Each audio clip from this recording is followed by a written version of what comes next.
Bismillahirrahmanirrahim. Alhamdulillah rabbil alamin. Wa bihi nasta'in ala umurid dunya waddin. Allahumma salli wa sallim wa barik ala habibir rahman wa sayyidil akwan al-hadir ma'a man salla alaihi fi kulli zaman wa makan wa ala alihi wa sahbihi wa tabihi bi ihsan. Rabbi shrah li sadri wa yassir li amri wa hlul 'uqdatam min lisani yafqahu qawli. Subhanaka la ilma lana illa ma 'allamtana إنك أنت العليم الحكيم ولا حول ولا قوة إلا بالله العلي العظيم إلهنا أنت مقصودنا ورضاك مطلوبنا أعطنا محبتك ومعرفتك وصلى الله على سيدنا محمد وعلى آله وصحبه وسلم والحمد لله رب العالمين. Muslimin dan muslimat rahimakumullah. Assalamualaikum warahmatullahi wabarakatuh. Alhamdulillah, syukur kita kepada Allah Ta'ala dengan limpah kurnia taufik hidayatnya telah diperkenankan kita untuk mengikuti pengajian pada malam ini, malam Jumaat, di mana kita berada bersama-sama pada hari ini ialah tanggalnya 12 Rabiul Awal, tarikh lahirnya baginda Nabi kita Rasulullah sallallahu alaihi wasallam. Ya tuan-tuan dan puan-puan semua, apa khabar? Alhamdulillah. Ya, tuan-tuan dan puan-puan, pengajian malam ni di Masjid Al-Istighfar Pasir Ris, Singapura. Ya, kita pada malam ini, kita sama-sama bergembira dengan kelahiran baginda Nabi Rasulullah sallallahu alaihi wasallam. Kerana kelahiran baginda Nabi Rasulullah sallallahu alaihi wasallam merupakan nikmat yang besar kepada kita, kerana baginda membawa agama Allah, iaitu Islam. Dengan agama Allah Islam inilah dapat kita beriman pada Allah dan beriman kepada Rasulnya dan beriman kepada segala rukun-rukun iman. Dan dengan itu juga untuk membawa keselamatan kepada kita dunia dan lebih-lebih lagi dari akhirat. Ya tuan-tuan dan puan-puan rahimakumullah, apa khabar semua? Alhamdulillah, ya, mudah-mudahan semuanya Allah panjangkan umur dalam sihat walafiat, disembuhkan semua penyakit, dikabulkan sekalian hajat, ditanamkan iman dan taqwa, dibukakan pintu ma'rifat dan dimatikan semua dalam iman, dalam Islam, dalam husnul khatimah, dan ditemukan kita dengan Rasulullah sallallahu alaihi wasallam. Allahumma amin ya rabbal alamin. Ya para jemaah sekalian, apabila kita merayakan Maulid Rasul sallallahu alaihi wasallam, jadi malam ini saya akan menggantikan pengajian kita Al-Hikam dengan kita membicarakan tentang Maulid Rasul sallallahu alaihi wasallam. Jadi orang yang pertama sekali ataupun siapakah dia yang pertama sekali yang mengagungkan Rasulullah sallallahu alaihi wasallam? Jadi banyak orang ada, atau sebagian orang yang bertanya-tanya, kenapa kita nak agungkan Nabi sallallahu alaihi wasallam? Siapa yang agungkan Nabi sallallahu alaihi wasallam? Jawapan kita, yang pertama sekali yang mengagungkan Rasulullah sallallahu alaihi wasallam ialah Allah Subhanahu wa taala sendiri.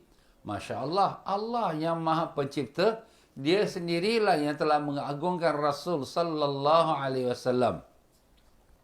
Mengapa tidak? Allah Ta'ala sendiri telah berfirman dalam ayatnya, selalu kita dengarkan. A'udzubillahi minasyaitonirrajim. Innallaha wa malaikatahu yusalluna 'alan nabi. Allahumma shalli wa sallim alaihi. Ya ayyuhalladzina amanu sallu 'alaihi wa sallimu taslima. Allahumma salli wa sallim wa barik alaihi wa ala alih. Ayat ini yang sentiasa kita dengarkan, khususnya pada hari Jumaat, di mana khatib akan membaca ayat ini, yang berarti sesungguhnya Allah SWT dan sekalian para malaikatnya berselawat atas Nabi Rasulullah sallallahu alaihi wasallam. Allahumma salli wa sallim alaihi. Wahai orang beriman, hendaklah kamu berselawat atasnya dan ucapkan salam penghormatan kepadanya. Jadi dalam ayat ini Allah Ta'ala telah mengagungkan Nabi sallallahu alaihi wasallam. Kenapa? Kerana Allah SWT dan sekalian para malaikatnya berselawat pada Nabi sallallahu alaihi wasallam. Dan kemudian Allah pun perintahkan kepada kita orang yang beriman untuk selawat.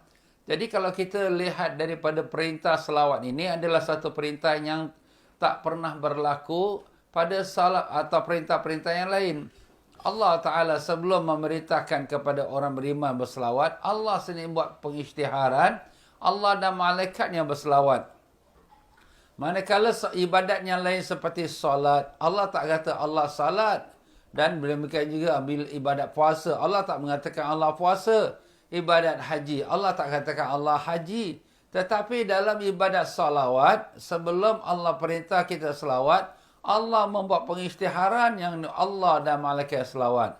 Dan di dalam perkataan innallaha malaikatahu yusholluna 'alan nabi, ia adalah merupakan dalam istilah nahwu jumlah ismiyah ataupun jumlah yang memberikan makna tufidul istiqrar wa thubut, yang arti maknanya memberikan arti istiqrar, tetap, dan thubut, mantap. Jadi maknanya sungguh-sungguh Allah dan sekalian para malaikatnya memberi selawat kepada Nabi SAW. Dan perkataan yusalluna 'alan nabi ialah jumlah fi'liyah, iaitu jumlah fi'il mudhari'. Dalam bahasa Arab ni dengan tufidut tajaddud wa tahaddus, maknanya selalu diperbarui, selalu di-renew. Jadi arti katanya lain, Allah dan para malaikatnya senantiasa berselawat atas Nabi sallallahu alaihi wasallam. Allahumma salli wa sallim wa barik alaih. Dan begitu pula apabila para sahabat mereka mendapatkan perintah berselawat pada Nabi sallallahu alaihi wasallam, mereka pun berkata, "Ya Rasulullah, kami telah tahu bagaimana memberi salam padamu, tapi bagaimana kami ucapkan salawat atasmu?" Maka Nabi sallallahu alaihi wasallam jawab, "Bacalah Allahumma salli ala Muhammad." Iaitu Allahumma salli ala Sayyidina Muhammad. Yang artinya, ya Allah, selawatkanlah atas Nabi Sayyidina Muhammad sallallahu alaihi wasallam. Dan ini agak sangat pelik sekali. Kenapa? Kerana Nabi mengajar sahabat supaya baca, "Ya Allah, selawatkanlah atas Nabi." Padahal Allah suruh kita selawat, kita pula minta Allah selawatkan bagi pihak kita atas Nabi sallallahu alaihi wasallam. Padahal bila Allah perintah kita solat, kita tak kata, "Ya Allah, solatkan untuk kami." Bila kita diperintah Allah puasa, kita tak kata, "Ya Allah, puasakan bagi pihak kami." Tapi apabila perintah selawat, kita pula diajar Nabi, "Allahumma ya Allah, salli ala Muhammad." Selawatkanlah atas Nabi Sayyidina Muhammad sallallahu alaihi wasallam. Kenapa? Kerana selawat yang sempurna hanya datang daripada Allah Ta'ala. Kerana Allah Ta'ala dia Maha Agung, Tuhan yang memiliki alam semesta. Jadi apa makna selawat? Selawat artinya menurunkan atau menganugerahkan rahmat yang sempurna, yang tandanya mentakzimkan atau mengagungkan Nabi sallallahu alaihi wasallam. Jadi siapakah yang boleh mengurniakan rahmat yang sempurna? Tak ada siapa pun melainkan hanya Allah. Kerana Allah dialah Tuhan yang memiliki segalanya.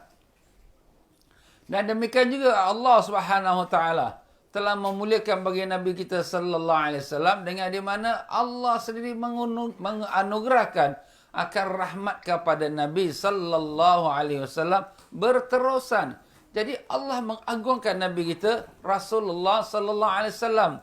Begitulah dia tuan-tuan dan puan-puan, Allah telah mengagungkan Nabi kita sallallahu alaihi wasallam sehingga Allah meletakkan syarat tidak sahnya iman seseorang tanpa dia mengucapkan wa asyhadu anna Muhammadar Rasulullah.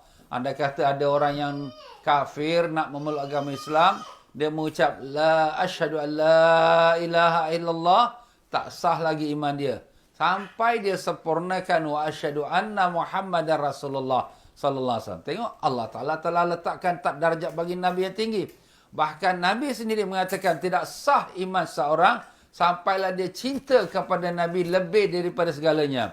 Dalam satu riwayat Nabi sallallahu alaihi wasallam telah bersabda, "La yu'minu ahadukum hatta akuna ahabba ilaih min walidihi wa waladihi wan nasi ajmain."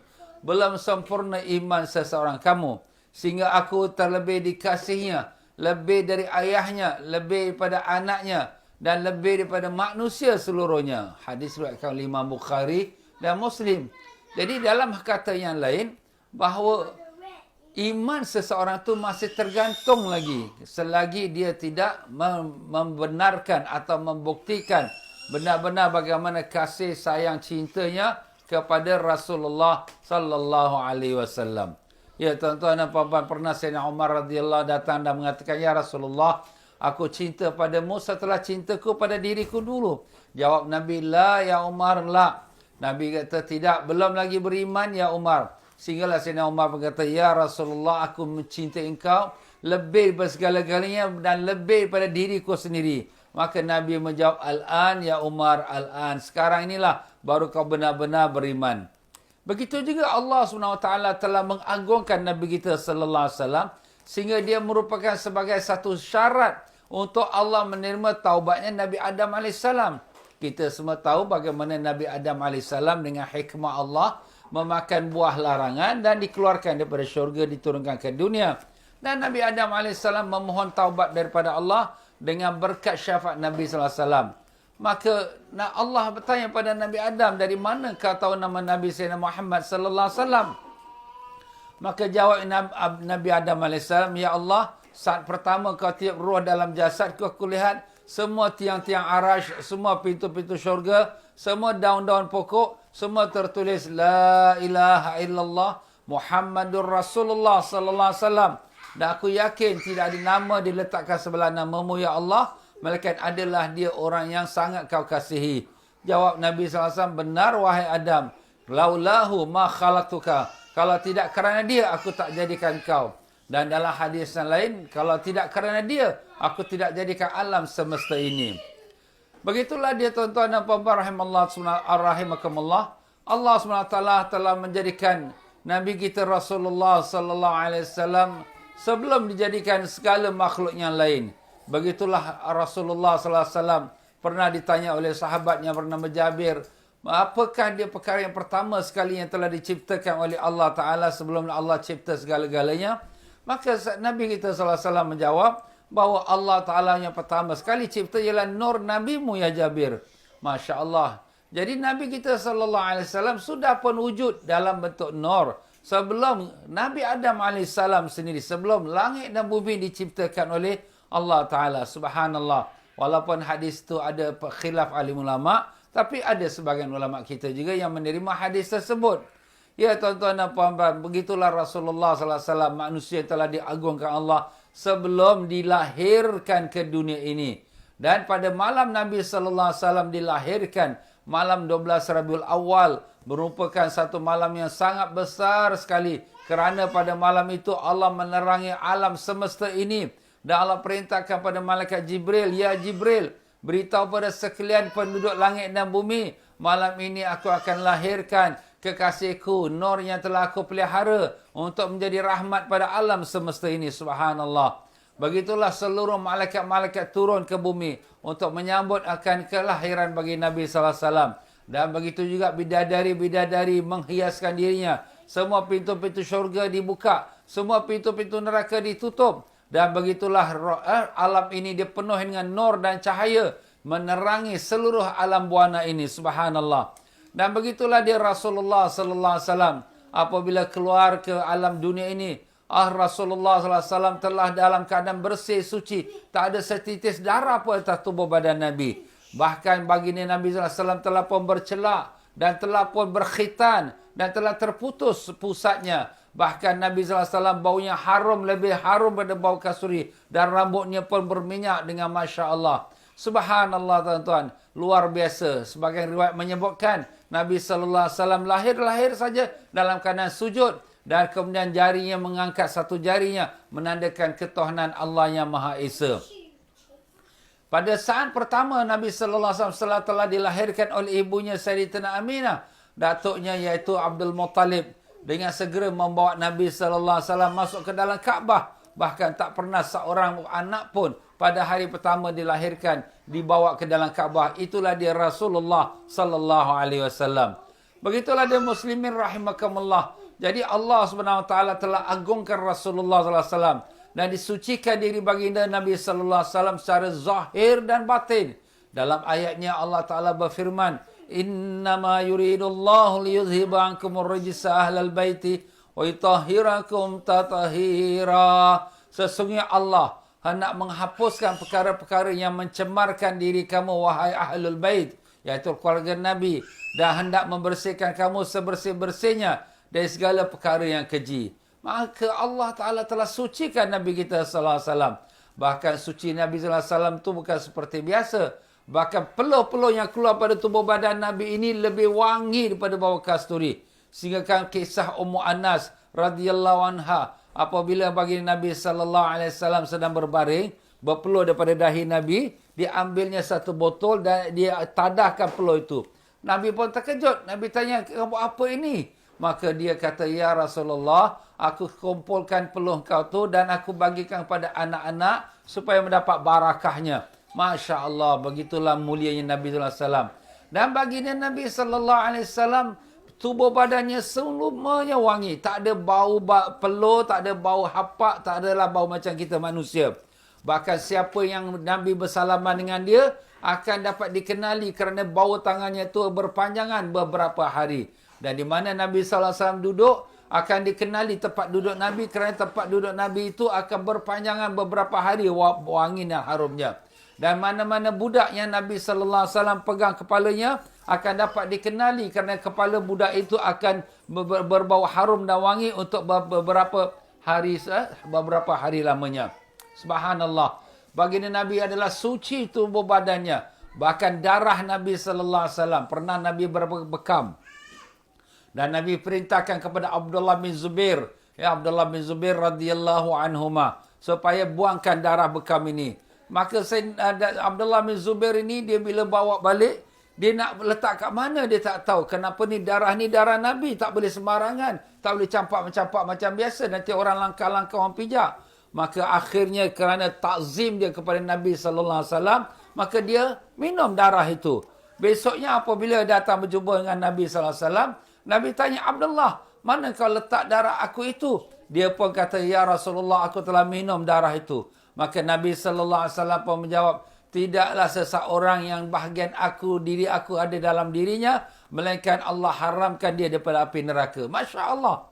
Jadi bukan Nabi marah. Padahal kalau kita orang biasa ni, darah itu adalah najis. Dan najis itu tak boleh kita minum. Bahkan haram. Tetapi inilah dia darah Rasul sallallahu alaihi wasallam, yang di mana Abdullah bin Zubair meminumnya. Bahkan Nabi memberikan dia satu fadilat. Tidak ada sesuatu daripada diriku yang ada dalam diri seseorang, melainkan akan Allah haramkan tubuh badan dari neraka. Demikianlah dia mana seorang yang di mana Ummu Aiman, seorang kita katakan bekas khadam ayahnya, yang di mana beliau ini daripada kecil Nabi sallallahu alaihi wasallam menjaga Nabi sallallahu alaihi wasallam. Jadi apabila dalam satu masa Nabi sallallahu alaihi wasallam tidur, maaf kata Nabi buang air kecil, tak sempat nak keluar, Nabi tadahkan dalam satu bejana atau satu mangkuk dan Nabi letakkan di tepi tempat tidur Nabi sallallahu alaihi wasallam. Tiba-tiba bila Nabi bangun pagi, maka Nabi dapati tak ada lagi airnya. Air kencing baginda Nabi tidak ada dalam bejana itu. Nabi tanya pada Ummu Aiman, hai Ummu Aiman, mana air dalam bejana ni ada airnya, semalam aku buang air kat situ. Jawabnya, aku telah minum ya Rasulullah. Masya Allah. Apa kata Nabi? Maka kau tidak akan kena sakit selama-lamanya. Dan begitulah Ummu Aiman. Tak pernah kena sakit. Sampailah akhir umurnya, dia sakit. Sakit itu untuk mati kembali kepada Allah Ta'ala. Subhanallah Ta'ala. Subhanallah tuan-tuan. Allah telah sucikan Nabi kita. Zahirnya dan batinnya juga. Subhanallah. Begitulah dia tuan-tuan dan puan-puan rahimakumullah. Pernah satu masa Rasulullah sallallahu alaihi wasallam sedang memberi khutbah, datang satu orang badui dan dia bertanya, ya Rasulullah, bilakah kiamat? Nabi sallallahu alaihi wasallam tidak menjawab dan kemudian dia tanya lagi sampai 3 kali. Akhirnya Nabi pun bertanya, apakah yang telah kau sediakan untuk kiamat? Jadi makna Nabi sallallahu alaihi wasallam memalingkan soalan yang tak penting. Kiamat bila tu tak penting. Tetapi yang lebih penting, apakah kau siapkan untuk kiamat?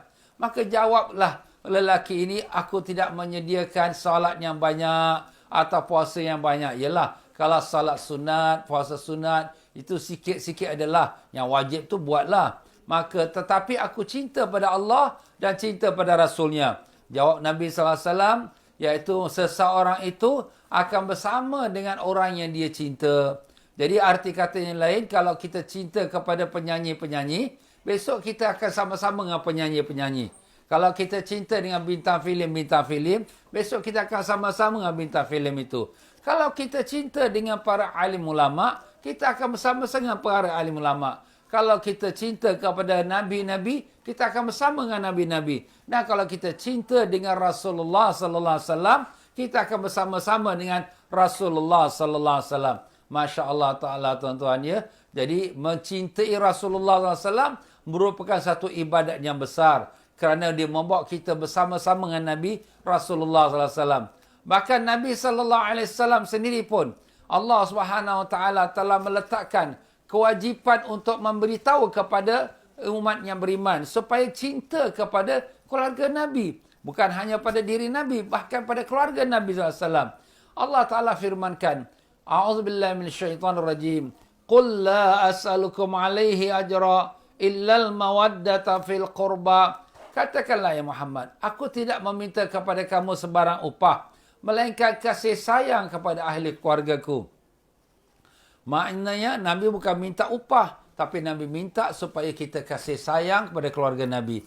Ini bukan Nabi yang nak cakap, tapi Allah perintahkan. Qul, katakanlah ya Muhammad. Allahumma salli alaihi. Jadi sebab itulah kita umat Islam Ahlus Sunnah wal Jamaah, kita cinta pada Rasulullah sallallahu alaihi wasallam, cinta pada keluarga Nabi sallallahu alaihi wasallam, dan kita cinta juga kepada sahabat-sahabat Nabi kita Rasulullah sallallahu alaihi wasallam. Begitulah dia muslimin rahimakumullah. Allah Subhanahu wa taala telah agungkan Nabi kita Rasulullah sallallahu alaihi wasallam. Dimuliakan diri Nabi, dimuliakan keluarga Nabi sallallahu alaihi wasallam, dan Allah Taala sendiri agungkan Nabi dengan menunjukkan Nabi inilah orang yang mempunyai akhlak yang mulia, yang tinggi, sehingga Nabi sallallahu alaihi wasallam Allah Taala firmankan, wa innaka la'ala khuluqin azim, dan bahawa sesungguhnya engkau mempunyai akhlak yang amat mulia, amat agung, amat tinggi. Subhanallah. Jadi begitulah Rasulullah sallallahu alaihi wasallam ditunjukkan oleh Allah Ta'ala. Sifat akhlak Nabi tak ada siapa yang boleh menandinginya. Begitulah sekalian Nabi-Nabi yang terdahulu pun tidak mampu sampai kepada darjat sifatnya yang diempunyai oleh Rasulullah sallallahu alaihi wasallam. Allahumma salli wa sallim wa barik alaihi wa ala alihi. Gambarkan saja, Allah Ta'ala telah agungkan Nabi kita sallallahu alaihi wasallam melebihi daripada malaikat-malaikat, bahkan melebihi daripada ketua-ketua malaikat, iaitu Jibril. Dalam peristiwa Isra' dan Mi'raj, di mana Rasulullah sallallahu alaihi wasallam dibawa oleh Jibril sampailah kepada Sidratul Muntaha. Tapi sampai di Sidratul Muntaha, Jibril pun dia stop, dia tak maju lagi ke depan. Dia kata, ya Muhammad, sampai sini saja aku dapat temankan kau. Kau majulah ke hadapan. Kalau aku sendiri maju ke hadapan setapak, aku akan binasa. Masya Allah. Jibril yang begitu hebat, yang dia mempunyai 100 sayap. 100 sayap ni, setiap satu sayapnya menutupi timur sampai barat. Masya Allah, begitu besarnya Jibril, hebat. Tetapi dia tak boleh melampaui masuk ke dalam kawasan Sidratul Muntaha. Tapi Rasulullah sallallahu alaihi wasallam dapat masuk Sidratul Muntaha. Bahkan waktu Nabi sallallahu alaihi wasallam nak masuk Sidratul Muntaha itu, dia teringat kisahnya Nabi Musa alaihi salam, di mana Nabi Musa alaihi salam bila masuk kawasannya, iaitu Wadi Tua, iaitu satu lembah di mana berhadap dengan Allah Taala, maka Allah perintahkan pada Nabi Musa, fakhla' na'laika innaka bil wadil muqaddasi tuwa. Tanggalkan kedua kasutmu ya Musa, kerana engkau berada di lembah Tua, iaitu lembah yang bernama Lembah Tua. Maka Nabi SAW bila teringat peristiwa itu yang baginda Nabi baca dalam Quran, Nabi pun mula bongkok nak tanggalkan akan sandalnya. Terdengar suara, ya Muhammad, biar saja sandal engkau di kaki engkau itu. Masuk engkau dengan bersama sandalmu. Masya Allah, tabarakallah. Begitulah Nabi masuk dengan sandalnya, dengan pakaiannya, dengan keadaan yang apa yang ada daripada dunia, masuklah dia menghadap pada Allah di Sidratul Muntaha. Gambarkan tempat yang tak boleh dilalui oleh Jibril, baginda Nabi masuk dengan seliparnya, dengan sandal, dengan capalnya. Jadi capal Nabi sallallahu alaihi wasallam sudah sampai di satu darjat, satu tempat yang di mana Jibril tak sampai lagi. Dan capal Nabi sallallahu alaihi wasallam sudah sampai di satu tempat yang di mana tak ada seorang Nabi pun yang sampai, melainkan Rasulullah sallallahu alaihi wasallam. Sebab itulah kasih sayangnya umat ini, mereka kasih pada Nabi dan kasih pada segala apa yang ada melekat pada tubuh badan Nabi sallallahu alaihi wasallam. Sebab itulah di sini kita kalau kita lihat potret-potret presiden atau potret-potret raja yang diletakkan di dalam semua pejabat-pejabat pemerintah sebagai tanda apa? Sebagai tanda hormat dan kasih kepada kita ketua negara kita. Begitulah kita orang beriman. Kita kasih kepada Rasulullah SAW. Apa saja yang pernah melekat pada tubuh badan Nabi, kita jadikan dia sebagai tanda kita kasih pada dia juga. Kerana sesuatu yang melekat pada tubuh badan Nabi, maka dia juga adalah mulia di sisi Allah Subhanahu Wa Taala. Dan kita tak dapat pegang capal Nabi SAW, maka dilukiskan capal Nabi itu seperti mana yang kita nampak di sini. Dilukiskan capal Nabi sebagai tanda rasa sayangnya. Capal Nabi lebih mulia daripada kita. Capal Nabi dah sampai Sidratul Muntaha. Kita tak sampai lagi ke Sidratul Muntaha. Ada orang mengkritik, apa ni kamu buat gambar-gambar capal Nabi SAW. Kita tanya dia balik, kamu sendiri pun, apabila kamu kasih pada kekasih kamu, kamu tiap-tiap hari melihat gambarnya. Apa kamu tak lihat gambar tunang kamu? Kamu tak lihat gambar kekasih kamu? Maaflah ya. Dan begitulah dia sebagai naluri manusia. Dia kasih kepada sesuatu yang melekat pada tubuh badan kekasihnya. Begitulah sahabat-sahabat yang di mana mereka itu menyimpan apa-apa sahaja yang daripada Nabi kita sallallahu alaihi wasallam. Ya, Nabi kita sallallahu alaihi wasallam punya rambut yang di mana sewaktu Nabi sallallahu alaihi wasallam melakukan umrah dan kemudian digunting rambutnya, dicukur rambutnya, dibagi pada sahabat-sahabat. Dan di antaranya Khalid bin Walid radhiyallahu an mengambil rambut Nabi yang sebahagian kepala dan kemudian setiap kali bila berperang dia akan letakkan rambut tu di helmet dia ataupun di topi perisainya, dan alhamdulillah tak pernah satu perang pun dia kalah. Begitu juga Asma, iaitu kakak Sayyidatina Aisyah radhiyallahu anha, di mana dia ada menyimpan jubah Nabi sallallahu alaihi wasallam. Apabila ada orang yang datang mengadu kesakitan, maka dia ambil jubah itu, direndamkannya, kemudian dia bagi minum pada orang tersebut yang sakit. Alhamdulillah sembuh sakitnya. Begitu juga Ummu Salamah, isteri Nabi sallallahu alaihi wasallam, yang ada menyimpan baju Nabi. Kalau ada orang yang sakit, maka direndamkan dan dibagi minum. Subhanallah. Semua apa yang pernah melekat pada tubuh badan Nabi adalah barakah, kerana Rasulullah sallallahu alaihi wasallam sendiri adalah barakah. Itulah Allah Ta'ala telah memuliakan bagi Nabi kita Rasulullah sallallahu alaihi wasallam. Sehingga orang yang nak masuk syurga tidak akan dapat masuk syurga melainkan dengan syarat dia taat kepada Rasulullah sallallahu alaihi wasallam. Pernah satu masa Nabi bersabda, semua umat aku masuk syurga melainkan orang yang tak mau masuk syurga. Sahabat-sahabat bertanya, siapa yang tak mau masuk syurga ya Rasulullah? Nabi sallallahu alaihi wasallam menjawab, siapa yang taat padaku masuk syurga. Siapa yang derhaka padaku, maka dia tidak mau masuk syurga. Mana kalau tak masuk syurga, masuk neraka. Na'udzubillah min zalik. Jadi begitulah dia muslimin rahimakumullah. Allah Ta'ala telah meninggikan darjat Nabi sallallahu alaihi wasallam. Allah Ta'ala mengagungkan Nabi kita sallallahu alaihi wasallam. Sehingga Allah Ta'ala firmankan, wa rafa'na laka dzikrak. Kami telah angkatkan sebutanmu ya Muhammad.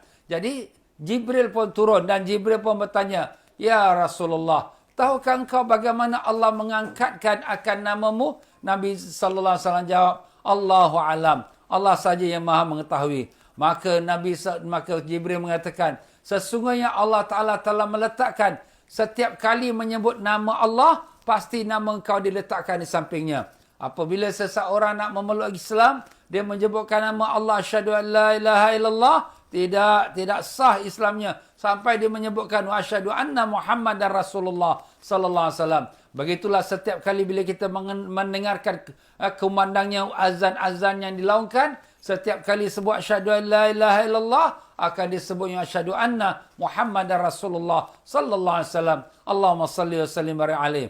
Bahkan Allah Taala telah agungkan Nabi kita sallallahu alaihi wasallam dengan Allah Taala janjikan pada Nabi sallallahu alaihi wasallam untuk diberikan pada Nabi apa saja yang Nabi nak. Apa kata Allah Ta'ala dalam surah Wad-Duha?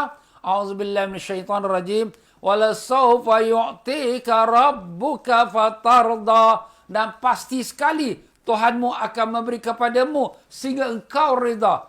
Ambil ya Muhammad, sampai kau rida. Minta apa lagi ya Muhammad? Ambil sampai kau rida. Maka Nabi sallallahu alaihi wasallam bila turun ayat ini, Nabi pun mengatakan, wallahi demi Allah, aku tidak akan reda selagi ada satu umat aku dalam neraka. Masya Allah. Sayangnya Nabi kita kepada umatnya. Begitu Nabi SAW di Yaumul Qiyamah. Apabila semua umat manusia telah selesai hisapnya. Yang mana masuk syurga-syurga. Yang masuk neraka-neraka. Maka apabila Nabi SAW mengetahui ada lagi umatnya dalam neraka. Nabi sallallahu alaihi wasallam sujud kepada Allah di bawah arasy. Ya Allah, ummati, ya Allah, ummati, ya Tuhanku, umat aku, ya Allah, umat aku. Masya Allah. Nabi sangat sedih dan sangat mengharapkan Allah lepaskan. Maka berkata Allah Ta'ala, ya Muhammad, aku akan keluarkan umat kau dari neraka sepertiga daripada mereka. Maka Nabi kata, Alhamdulillah ya Allah, tapi aku nak kau ya Allah, keluarkan lagi ya Allah, keluarkan lagi ya Allah umat aku dari neraka. Maka Allah kata, ya Muhammad, aku keluarkan umat kau daripada neraka 2/3 daripada ahli neraka. Maka jawabnya Nabi, ya Allah, tambahkan lagi ya Allah, tambahkan lagi ya Allah.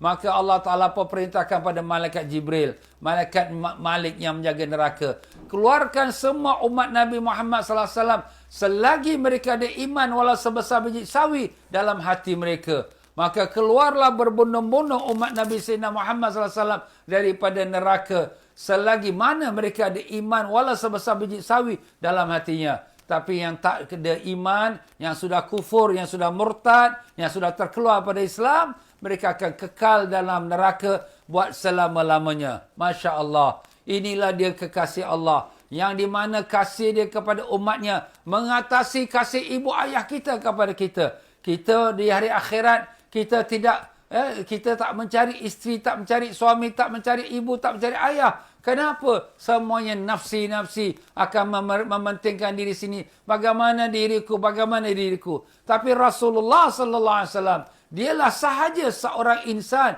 yang mencari umatnya. Bahkan nabi-nabi yang lain pun, mereka pun dalam ketakutan kerana mereka tahu mereka pun ada buat kesilapan. Mereka pun tak berani nak memberi syafaat kepada umatnya sampailah setelah selesai Nabi sallallahu alaihi wasallam memberikan syafaat pada semua manusia. Kemudian barulah nabi-nabi pun merasa aman dan barulah mereka pun mohon syafaat untuk umat masing-masing. Sebab itulah sini jangan kita keliru tuduhan yang mengatakan syirik mengagungkan Nabi sallallahu alaihi wasallam. Ada juga orang-orang yang berfahaman demikian. Kesian mereka. Macam mana pula boleh jadi syirik sedangkan yang mengagungkan Rasulullah sallallahu alaihi wasallam Allah Taala sendiri. Apakah kita nak mengajar Allah akan agamanya? Allah lebih mengetahui. Bahkan para sahabat-sahabat mereka mengagungkan Nabi kita sallallahu alaihi wasallam sehingga apabila Nabi berludah, ludah Nabi tak pernah jatuh ke tanah. Kenapa? Sahabat-sahabat akan tadahnya dan kemudian akan disapu ke mukanya. Ustaz, ludah Nabi disapu. Ya, itulah sahabat mengagungkan Nabi sallallahu alaihi wasallam.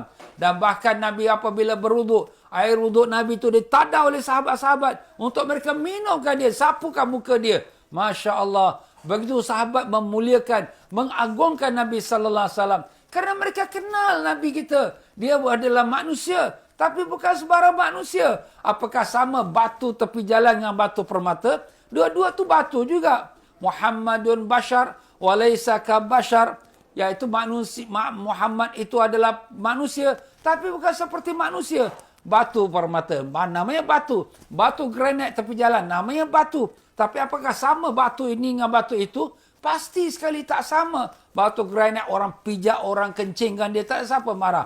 Tetapi batu permata disimpan dalam peti. Berharga berjuta dolar. Itulah dia tuan-tuan dan puan-puan ya. Kita ni manusia kadang-kadang dikelirukan dengan fahaman-fahaman yang terkeluar pada Ahlus Sunnah wal Jamaah. Kamu lebih-lebih ni pada Nabi kita ni syirik. Kenapa dia kata kita syirik? Nanti kau melebih-lebih, kau melampau-lampau. Akhir nanti kau jadikan Nabi itu sebagai Tuhan. Sebagaimana yang dibuat oleh kaum Nasrani. Sampai mereka mengatakan Nabi Isa itu Tuhan. Maha suci Allah. Kita lihat saja. Nabi Isa AS dengan agama yang dibawanya tak sampai 200 tahun, 300 tahun. Sudah umatnya itu disesatkan oleh syaitan. Sampai mengaku Nabi Isa itu sebagai Tuhan. Tapi kita umat Islam, umat Nabi Sayyidina Muhammad SAW. Sudah 1400 tahun kita dengan Nabi SAW. Kita pergilah ke bukit, kita pergilah ke hutan. Pergilah di tempat pergunungan, di tengah-tengah laut. Tanya orang Islam, apakah sembah Allah atau sembah Muhammad? Tak ada siapa yang mengatakan kita sembah Muhammad. Kita semua sembah kepada Allah SWT. Begitulah dia tuan-tuan dan puan-puan. Sebab tu Nabi SAW bersabda, Wallahi demi Allah, ma akhafu alaikum syirk min ba'di. Aku tidak bimbang kamu berlaku syirik selepas aku. Nabi tak bimbang kerana agama ini Allah pelihara dan memang terbukti. Tetapi yang aku bimbang apabila dibukakan dunia kepada kamu, kekayaan dunia, dan kamu merebut-rebut dengan dunia, maka akhirnya dia akan membinasakan kamu seperti mana yang dia telah binasakan umat yang dahulu. Itulah yang Nabi bimbangkan, dan inilah yang berlaku pada hari ini. Orang-orang Islam mengejar-ngejar dunia sampai tinggal agama, langgar hukum Allah, dan akhirnya Allah turunkan bala COVID-19 supaya nak insafkan kita. Allah sayang kita, jangan sampai kita keterlaluan. Allah Ta'ala turunkan COVID-19 ini dan bermacam-macam lagi yang akan datang atau yang sebelum ini. Ya tuan-tuan dan puan-puan, jadi kalau kita nak mengatakan, nanti takutlah Ustaz, nanti kita agung-agungkan Nabi, sampai kita sembah dia dan mengatakan Tuhan, Maha Suci Allah. Kalau kita takut itu yang jadikan sebab, maka lebih-lebih lagi patut kita takut Kaabah itu sendiri. Kaabah yang di mana setiap hari 5 waktu kita solat, kita menghadapnya. Apakah kamu tak merobohkan Kaabah? Apakah kamu tak mengatakan nanti satu hari nanti orang kata kamu sembah Kaabah? Astagfirullah, sekarang ini pun kalau kita mengatakan pada orang kafirin, hei kamu orang kafir, kamu sembah patung-patung berhala. Orang kafir akan kata, hei kamu orang Islam, kamu pun sembah pada Kaabah. Ialah setiap waktu 5 semayang, kamu menghadap pada Kaabah. Kalau sekiranya dalam Masjidil Haram, semayang tak menghadap Kaabah, maka tak sah dia punya salat dia. Nah, kamu pun sembah pada Kaabah. Kita tak sembah Kaabah. Kita hanya menghadap pada Kaabah. Itulah jawapan kita. Nah, kalaulah sekiranya datanglah orang-orang yang akhir zaman, yang bodoh, yang jahil. Kita sembah Kaabah lah, ni Tuhan kita. Kenapa kamu tak merobohkan dia sekarang? Maha Suci Allah.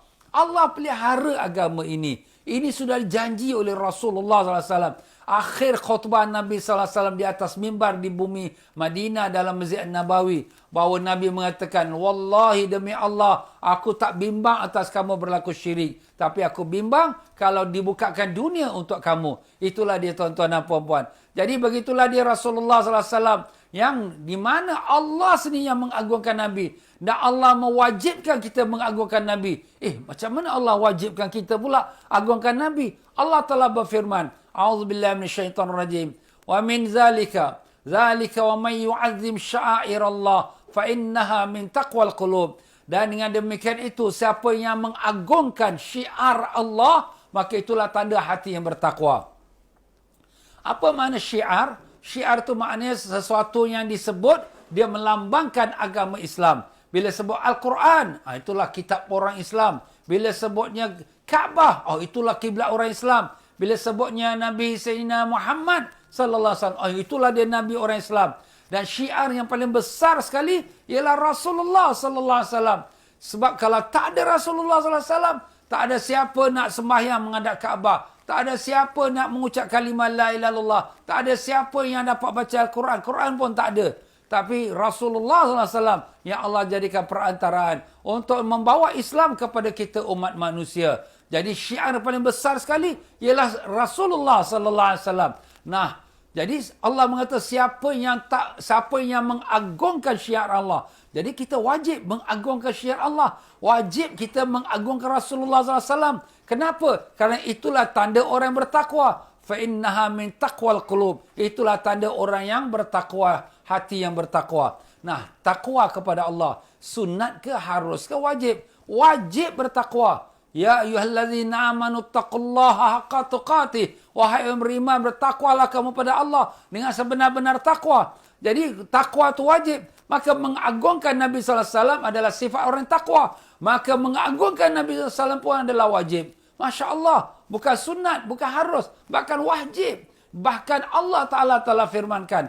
Qul bifadlillah wa birahmatihi fabidzalika falyafrahu. Katakanlah ya Muhammad, dengan kurnian Allah dan rahmatnya, hendaklah kamu bergembira dengannya. Jadi kita tanya balik, ini Allah perintah. Bergembira dengan kurnian Allah. Apakah kurnian Allah yang paling besar? Makan minum. Haiwan-haiwan pun makan minum. Harta orang yang tak Islam pun lagi banyak harta. Tapi nikmat yang paling besar sekali yang Allah kurniakan kepada kita ialah sebagaimana Allah firmankan, laqad mannallahu 'alal mu'minina idz ba'atha fihim rasulan min anfusihim.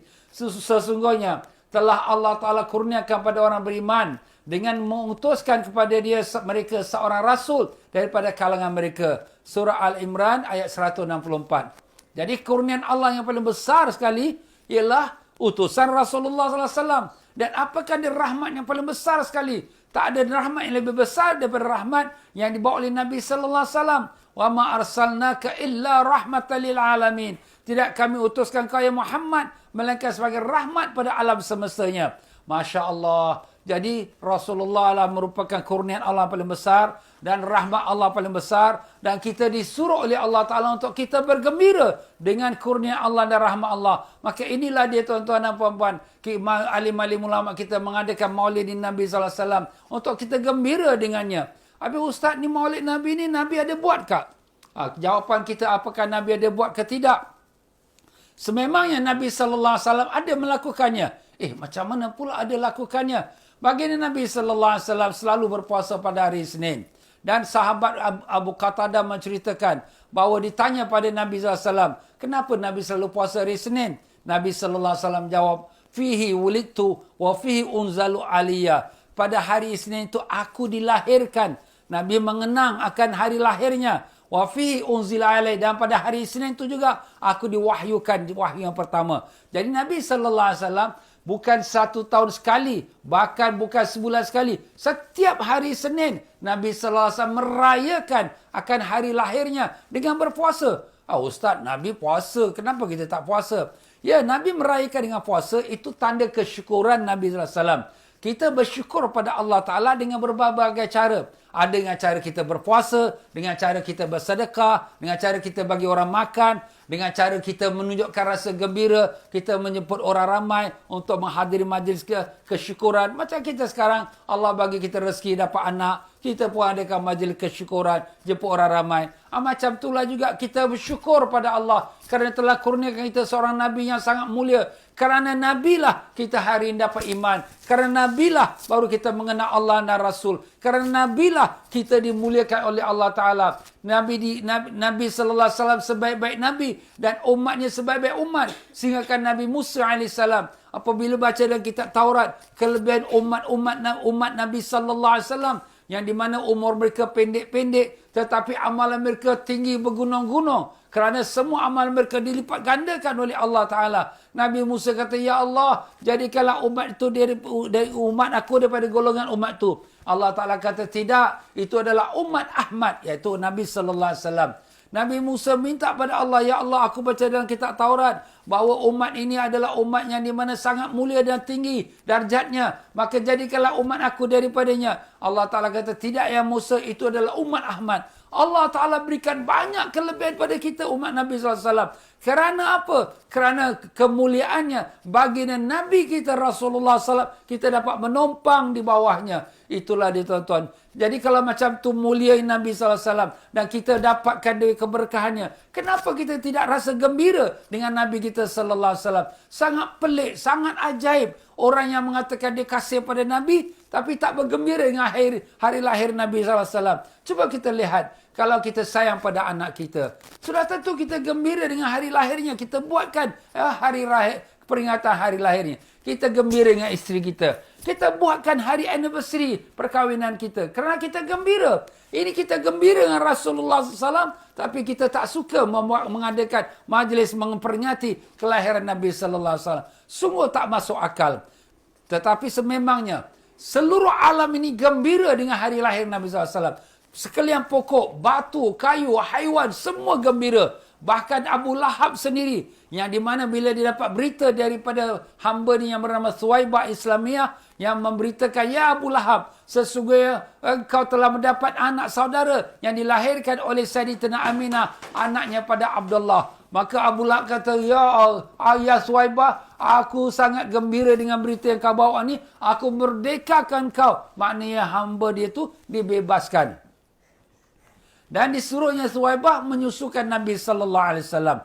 Subhanallah. Oleh kerana itu, walaupun Abu Lahab yang sudah dijanjikan Allah neraka, tabbat siada abi lahabi watab, iaitu celakalah kedua tangannya Abu Lahab itu. Maka setelah matinya Abu Lahab itu, beberapa masa yang berlalu, maka adiknya bernama Abbas Abbas bin Abdul Muttalib, pakcik Nabi SAW. Abu Lahab pun pakcik Nabi SAW. Dia bermimpi kepada Abu Lahab. Ya Abu Lahab, apakah yang berlaku pada engkau? Maka jawab Abu Lahab, aku dalam siksaan Allah kerana engkarnya aku kepada Muhammad. Tetapi pada setiap hari Isnin, hari lahirnya Muhammad, aku diberikan keringanan azab dan kemudian dikeluarkan daripada ibu jari aku susu yang dapat aku sedutkan dia. Maka itulah dikeringankan aku. Kenapa? Kerana aku bergembira dengan kelahirannya ke anak saudara aku, iaitu Muhammad. Allahumma salli wa sallim alaihi.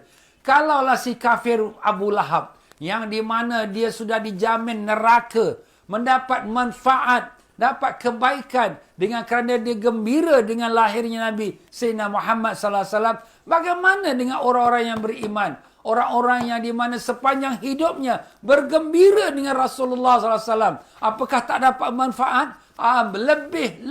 Lebih lagi manfaat. Jadi kita nak kata apa?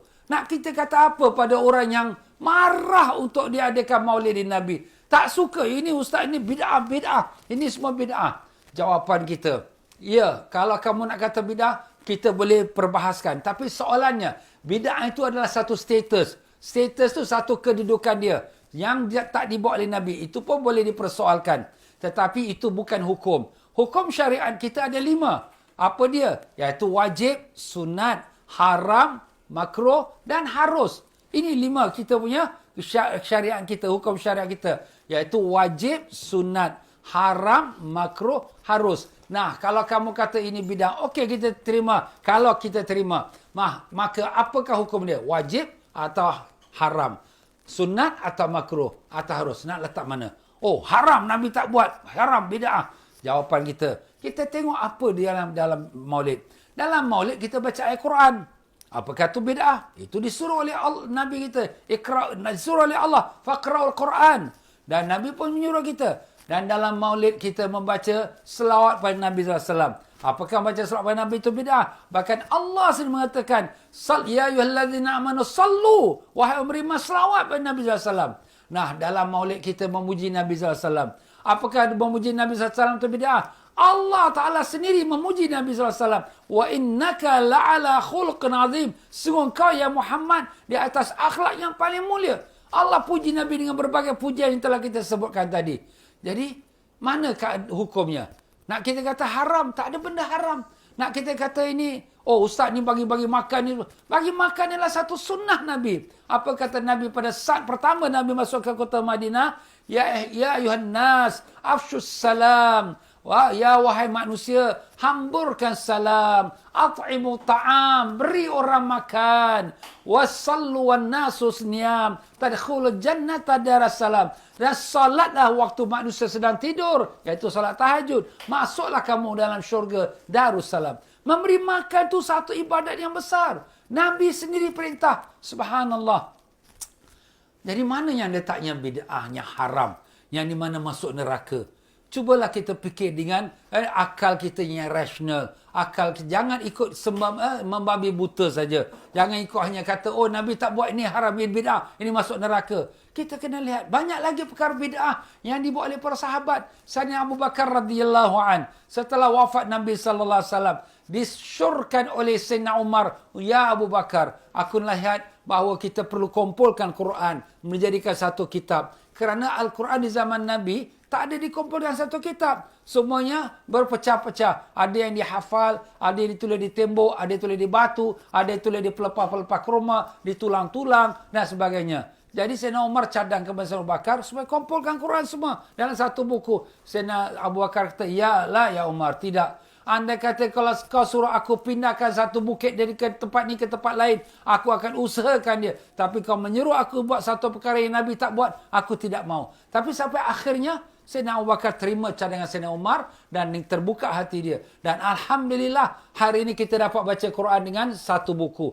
Kalaulah sekali Quran tu tak dikumpulkan, mana kita nak dapat Quran hari ini? Jadi Quran yang ada di dalam masjid-masjid, di rumah-rumah kita, semuanya tu bid'ah. Kenapa? Sebab tak ada zaman Nabi macam tu. Tapi apakah bid'ah tu kita kata haram? Oh, orang yang buat Quran tu masuk neraka? Cuba kita tanya diri kita.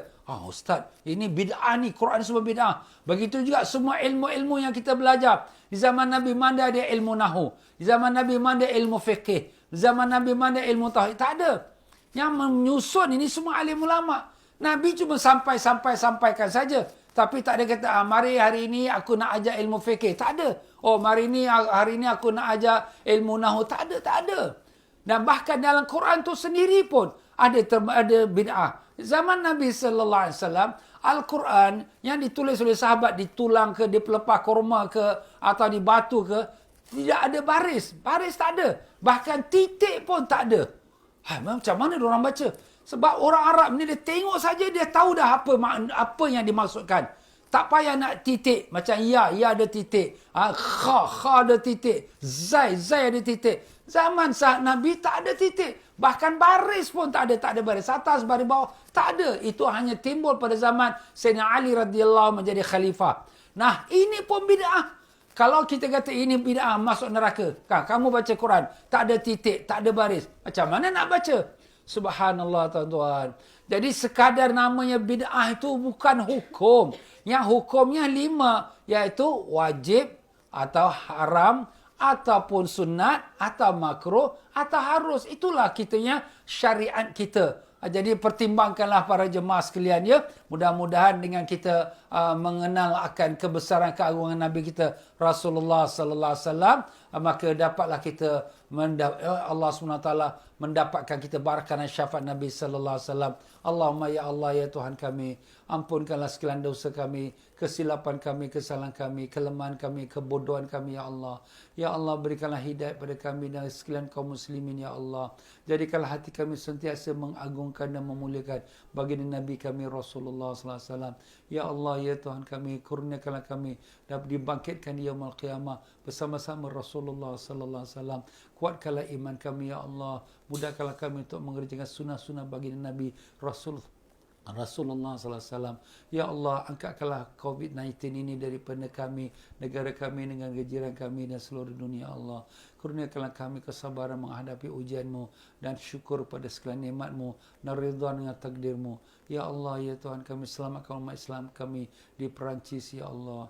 Lindungilah mereka daripada segala niat jahat orang-orang yang tak beriman, dan selamatkan umat Islam kami di India dan di China dan di Myanmar, di Kashmir dan di Palestin, di Syria, di Yaman, di mana-mana umat Islam berada yang dalam keadaan tertindas dan dizalimi. Kasihanilah mereka ya Allah. Selamatkan mereka dengan berkat syafaat Nabi kami Rasulullah sallallahu alaihi wasallam. Allahumma rabbana atina fid dunya hasanah wa fil akhirati hasanah wa qina azabannar. Wa sallallahu ala sayyidina Muhammad wa ala alihi wasallam. Walhamdulillah rabbil alamin. Baiklah tuan-tuan dan puan-puan, sampai situ saja untuk kita pada malam ini. Malamnya rahmat, malam berkat, malam Jumaat, dan tadi pagi kita hari 12 Rabiul Awal. Jadi marilah sama-sama kita senantiasa mengagungkan Rasulullah sallallahu alaihi wasallam dan banyakkanlah selawat atas Nabi kita sallallahu alaihi wasallam. Mudah-mudahan kita dibangkitkan bersama-sama Nabi sallallahu alaihi wasallam. Amin ya rabbal alamin. Ya tuan-tuan, pengajian malam ini merupakan kuliah pengajian daripada Masjid Al-Istighfar, Pasir Ris, Singapura. Berdermalah kepada pihak masjid, ya, bermurah hati kita pada pihak masjid. Pihak masjid pun banyak keperluannya sebagaimana kita tahu dan kita maklum, dengan nombor akaun yang sudah ada di depan skrin kita ini insya-Allah.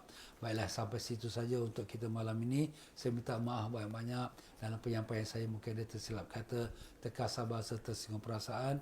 Mana yang benar semua daripada Allah, yang salah silap pada kelemahan diri saya sendiri. Pada asas sama kita baca istighfar.